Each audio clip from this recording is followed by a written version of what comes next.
Intermittent fasting few இயர்ஸாக இந்த fasting வந்து ரொம்ப ஃபேமஸ் ஆகிட்டு வந்துட்டு இருக்குல்ல. ஸோ நீங்களும் இந்த ஃபாஸ்டிங் இருக்கணும் அப்படின்னு யோசிச்சுட்டு இருக்கீங்கன்னா அப்போ கட்டாயமாக இந்த 3 விஷயத்தை நீங்கள் தெரிஞ்சுக்கணும். நம்பர் 1, நம்ம என்ன சாப்பிடணும் அப்படிங்கிறது இந்த ஃபாஸ்டிங் கிடையாது. நம்ம எப்போ சாப்பிடணும் அப்படிங்கிறது தான் intermittent fasting. It is an eating strategy. இதில் பார்த்தீங்கன்னா நிறைய டைப்ஸ் இருக்குது. ஒரு சிலர் வந்து 16/8 அப்படின்னு ஒரு டைப்பை வந்து ஃபாலோ பண்ணுவாங்க. 16 ஹவர்ஸ் ஃபாஸ்டிங் இருந்துட்டு ரிமைனிங் 8 ஹவர்ஸ்க்குள்ளே சாப்பிடுவாங்க.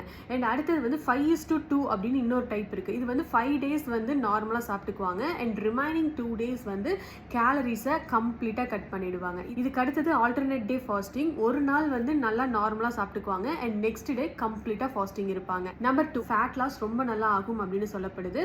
அதே மாதிரி blood sugar levels, gut health and hormone ரெகுலேஷன்லாம் இம்ப்ரூவ் ஆகிறதுக்கும் இதை ஹெல்ப் பண்ணுமா. நம்பர் 3, ஹெட் ஏக்ஸ் வரும், எக்ஸாஷன், ரொம்ப மூட் ஸ்விங்ஸாக இருக்கும், அதுக்கப்புறம் இரிட்டேட்டிங்காக இருக்கும். இந்த மாதிரி ஒரு சில சைடு எஃபெக்ட்ஸ் வரதுக்கான வாய்ப்புகளும் இருக்கு. இந்த ஃபாஸ்டிங் இருக்கும்போது உங்களோட டயட் வந்து வெல் பேலன்ஸ்டாக இருக்கணும். அப்படி டயட் கரெக்டாக இல்லை அப்படின்னா நம்ம பாடிக்கு கிடைக்க வேண்டிய நியூட்ரிஷன் கிடைக்காம வேற விதமான ப்ராப்ளம்ஸை இது கிரியேட் பண்ணிடும். It is not suitable for every one. ஆனாலும் நீங்கள் இந்த ஃபாஸ்டிங் இருக்கணும்னு ஆசைப்பட்டீங்கன்னா டாக்டர் கிட்ட கன்சல்ட் பண்ணிட்டு அவங்களோட கைடன்ஸ் படி இருக்கிறது நல்லது.